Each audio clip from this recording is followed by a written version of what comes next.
Hey guys, welcome back. I hope that the holidays are treating you all well, and I'm glad to have you here.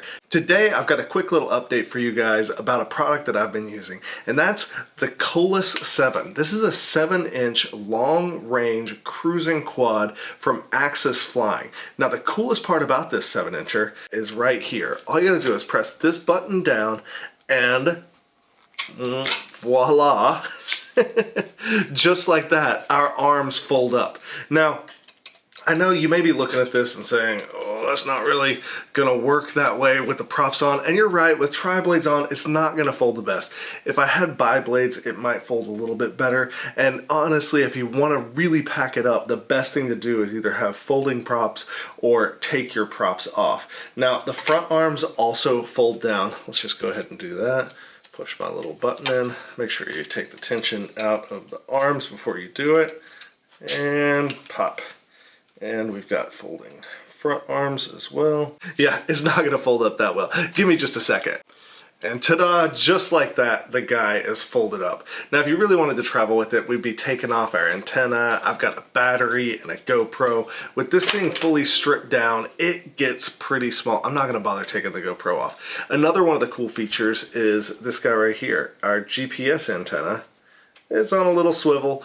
Now, you could use that to set up the best angle for it, or more than likely, it's gonna be another thing that you fold into the center when you're packing this guy away. Now, before we get any further into this review, I just wanna be perfectly clear that this product was provided for me for the purposes of review by Axisflying. They didn't have any prior knowledge to what I'm gonna say in this video. They got no control over what I'm gonna say in this video. I'm gonna give it to you straight, just my personal opinions about this, but I wanna be perfectly clear about that and up front at the beginning. Now, the Kolas 7 from Axisflying, this is a very clean build. Let me fold this guy out, and also while I'm folding it out, you'll get a chance to see just how smooth this goes here. Oh, you gotta push the button while you're folding. Okay, yeah, you gotta push the button while you're folding it here. And the order that you fold the arms matters. It's pretty clear when you get it in yourself. Oh, what is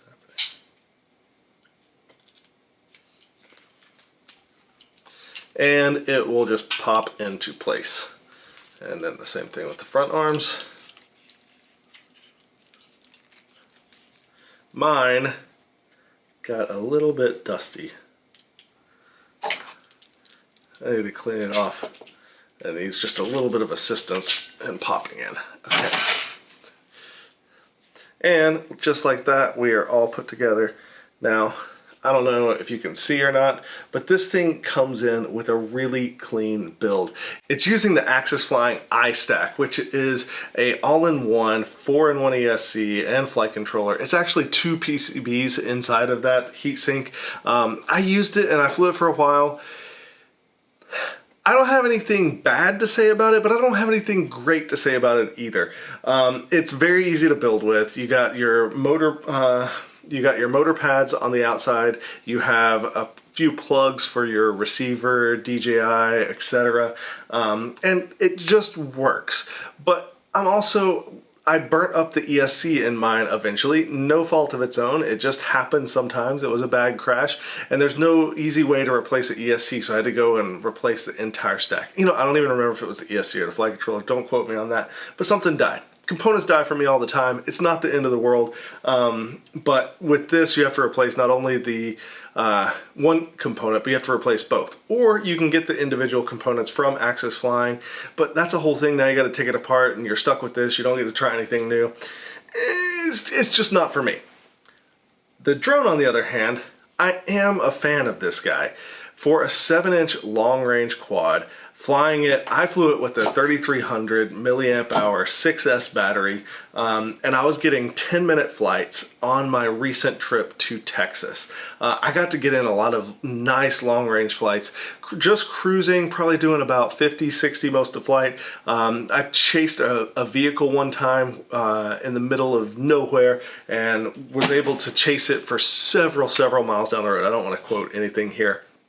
But yeah, this guy will go a long way. And I have mine equipped with the Express LRS 2.4 gigahertz system. I think it actually is the Axisflying Thor receiver that I have in there. I don't know, I've got a bunch of different receivers floating around. And it came with the DJI FPV system. You know, there's not a ton of things to say about this thing other than it folds up to pack easily, which was handy because I folded it up and put it into my suitcase when I was traveling. And, you know, you could fold it when you're, you know, hiking or backpacking and space is at a minimum. But for me, I'm usually carrying my FPV gear. So this guy, once I got to Texas, literally just rode on the outside of my bag. Now, in terms of how it flies, I'm going to show you some unstabilized footage from that trip to Texas right now. And you're probably looking at it right now while I'm talking to you. But the point is that there was a little bit of wobble pretty much constantly with this guy. Now, it was somewhat windy most of the time, but the flight that you're looking at now, it wasn't even that bad. We're talking like 5-mile-per-hour winds, and I was still getting quite a bit of wobble. Now, running the footage through something like RealSteady or GyroFlow, cleaned it right up, and it still looks good, so I'm not complaining that much. And after I got home, I did put it through, I tried to tune it the way that I tune it, and I wasn't really happy. I tried to follow Chris Rosser's tuning method, and it was just, the motors were saturating. When you would do any kind of flips or rolls or aggressive maneuvers, how I typically tune a freestyle quad, the motors were saturating, and I was just having some issues around that. I also tried out Superfly's 7-inch tune. It's a preset in Betaflight, and I couldn't really tell a huge difference between my personal tune and that one, and so I just went ahead and flew another quick little flight around the area here, and I'll show you some of that footage unstabilized as well. You know, I actually talk about my impressions of flying the thing while I'm doing it. So maybe we'll just play that outright. So let's go to the field and check it out.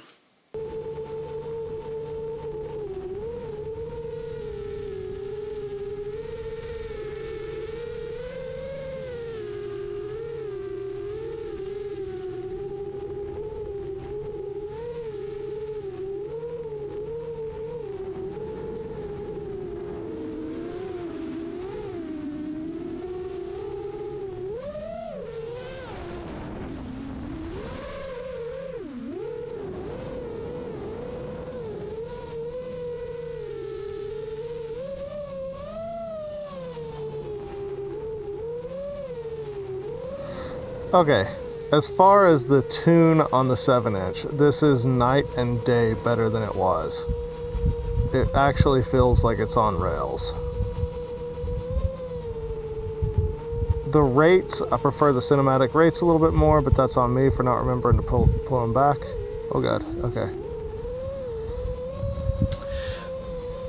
What is this drone good for? What I will say that it's good for, it is not going to be a proximity basher. There's too many moving parts on it. There are things that are going to break. I have not had any crashes with this guy, other than having to ditch it in a bush where I ran out of battery and didn't quite make it back to myself, but no crashes per se with this drone. And it's probably going to do fine if you crash a little bit here, get caught in a tree there, but smashing into concrete bandos, it's not for that. This is for getting cinematic long-range footage, and especially it's handy for taking on a trip to do that, because me personally, I don't like walking through airports with a ton of quads strapped to my back, so I always put my drones themselves into luggage somewhere, just so that I don't have to talk to people about what I do. And if that's for you, then this is a super handy option for that. Once it is locked out, it is stout. While it does have a little bit of flex, I have flown drones with way, way more flex. And that might be part of what I was seeing with the tuning issue on this guy as well. One thing to note is the way that this mechanism works, you want to be really careful with how you route your receiver wires and any wires that you put into this frame, because the first receiver that I put in, I managed to pinch the lead for the antenna because it was just kind of all balled up and near the top plate where the arms come in, and as I opened it up, I'm like, huh, it won't lock. And then I looked, and I had just ripped that coaxial cable in two. So be careful of that. Yeah, I already talked about how handy it is. I already talked about how easy it is to fold and unfold. We talked about what I would use it for. The only other thing to mention is that I had a little bit of an issue. Literally while I was recording this video and the intro, I was showing how easy it is to fold and unfold, and I managed to slightly bend the lever at the back, making it more difficult to unlock and fold the arms. I still can unlock and fold them, but I have to kind of get in there with a tool and pull it out because the lever, it will hit the main plate here. Now I contacted Axisflying. They said that the next batch, they've already beefed up that lever and added bearings and some other, they've changed the design of the mechanism so that it's easier to lock and unlock. So if you are thinking about getting this, I wouldn't be worried about that whatsoever. And even mine, I haven't decided if I'm going to bend the lever back. I'm probably just going to stick with it how it is. And if I need to unlock the arms, like I said, I'm only going to be folding this up if I'm traveling. If I need to unlock the arms, I'll just get in there with the tool and do it. Look, I'll show you guys just so you believe me. This one, see, it bottoms out, and all I gotta do is come in here with my little driver, which I always have anyways, pop it up, and we're folded again. So inconvenient, yes, but I trust that they have actually fixed it by adding a bearing so that it's not just a straight lever there that's scratching up the carbon fiber, and giving you a beefier lever in actuality to do it. So I wouldn't be worried about that, but I do want to just note it and let you know about the issues that I've had with this guy.